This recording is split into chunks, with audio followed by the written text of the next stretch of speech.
Chapter 14. Aurora. He tasted copper, blood. He tasted leather, his bite palate. He was shaking, bouncing in darkness, his eyelids too heavy to lift, but in his mind he saw fleeting images. A headstone, a crypt, a river. The sun dazzling his eyes, slipping into his consciousness like nails of light. Caitlin's face, a hand on his that could only be hers. Cody's voice, the pressing of an arm across his body. A horse beneath him, and a chest, solid, supporting him from behind. He fought the constricted muscles in his arm to lift a hand to his face and pull the pellet from his mouth. He sucked in a deep breath and opened his eyes. A chestnut horse and a black mane bouncing, a single thick arm holding the reins. The other was around him. The sun was almost set, the indigo sky awash with streaks of pink and flaming orange. A split-rail fence ran along one side of them, a stone wall and an orchard on the other. More horses were ahead of them, their riders kicking them as they galloped. "Glad you could join us again," Val said from behind him. "Where?" "Garn's homestead," he said as a cluster of buildings appeared at the end of the lane, smoke rising from the chimney and amber light spilling out the windows. Haille counted 2 other horses, one with Garn, the other with Cody and Caitlin. Young men Haille's age gathered at the gate and along the fences, meeting the group as they slowed in the courtyard formed by the farmhouse, barn, and granary. In his weary but finally clear state, Haille could read the solemn faces of the farm boys and their tear-streaked cheeks of the women who came to meet them, their heads covered in bonnets and shawls. It was not a joyous homecoming. As Garn slipped from his mount, and a tall woman, his wife, her head freshly shorn of hair, met him in the doorway, Haille knew they were too late. Garn's wife tried to embrace him, but he refused her, holding her back with one arm and beckoning to Haille with the other. Val helped him off the horse, and by the concerned look on the faces of Garn's people, Haille imagined he looked ready to pass away himself. Caitlin was at his side, propping him up as he followed Garn into the farmhouse. They walked down a hallway that ran the length of the house and past a number of empty rooms until they came to the back of the house into a sort of sun parlor with glass walls held in place by iron fretwork. Lilies, geraniums, mums, and impatiens bloomed in the warm space, despite the lateness of the season. On the far wall, in a child's bed, lay Garn's daughter. She was a thin, almost skeletal figure, but even with her narrow, stricken face, composed as if asleep, it was clear she had been beautiful. She had been cleaned so that her skin was smooth and unblemished, even if pale in death. Her hair was lovingly plaited with small mums worked into the braids like the crown of some autumnal nymph. Her hands were folded over her chest. Through the glass in the ceiling, Haille could see the stars shining in the night sky, the black ridges of the Rimker Mountains rising up to meet them. "She wanted to be in this room for her last days," her mother said, her shorn head now covered in a black mourning shroud. "She loved flowers, and wanted to be able to see the trees and the stream and back. She wanted to be buried there." "No, no, no," Garn said, genuflecting next to Haille. "Please say we are not too late. Use your healing powers." Garn guided Haille to his daughter's bedside. Her ears and nose had been stuffed with cotton to stop any drainage, and her mouth had been stuffed too, the smallest of strands sticking to the curve of her upper lip. Haille was not sure what to do or say. He felt all eyes on him, including Val and Cody's. A man's word is his life. Haille reached out a hand, held it over the body. Aurora looked as if she were just asleep, and that she might wake at any moment, pull the cotton from her ears, nose, and mouth, turn to her father, and embrace him. Haille lowered his hands, but stopped short of touching her. "Garn, I can't. I don't." "What do you mean?" Haille's lips moved, but no words came out. His mouth felt dry, even as a lump formed in his throat. It was Caitlin who came between them and said in a soft voice, tears dropping from her eyelashes, "Garn, it's only a superstition.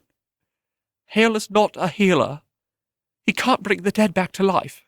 "But you said—" "I said I would try, but I didn't think we would actually reach—" Garn stood up, his nostrils flaring like a bull, his feet planted wide and his lip curling.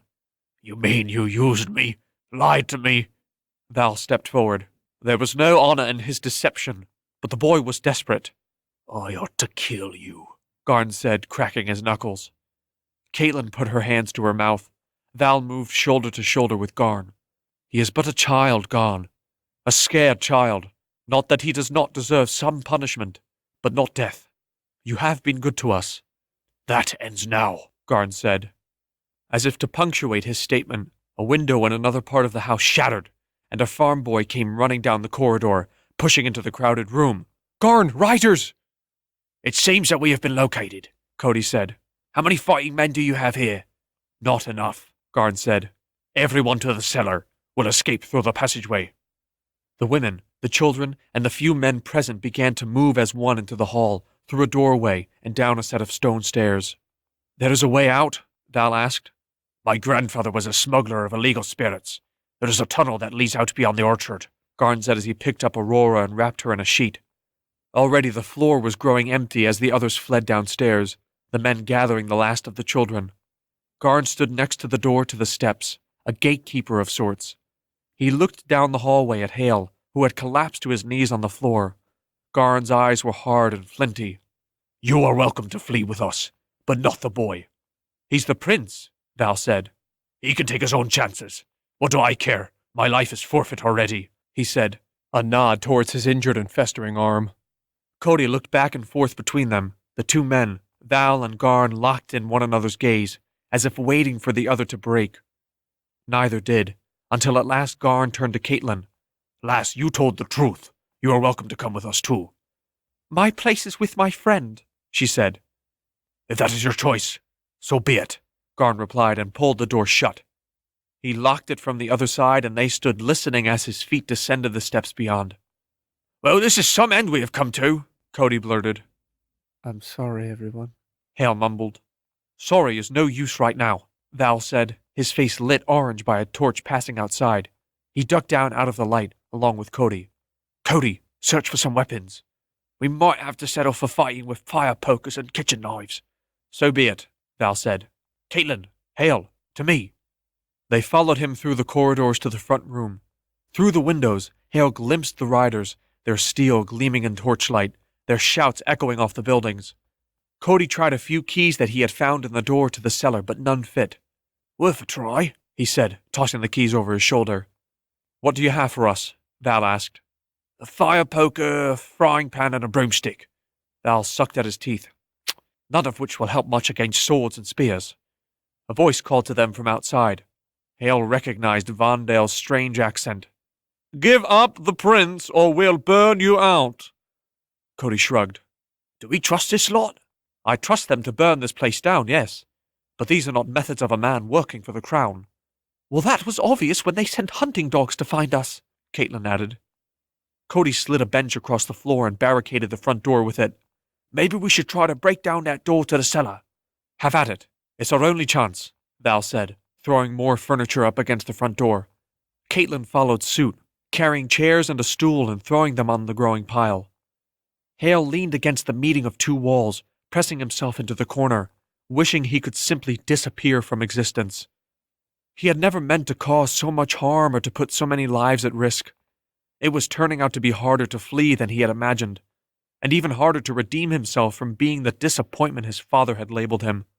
Who were these men? Mercenaries? Criminals? Maybe if he gave himself up, they would ransom him or even kill him. Perhaps that was what he deserved. Caitlin and Val were taking longer trips deeper into the house to retrieve more furniture to barricade the doors.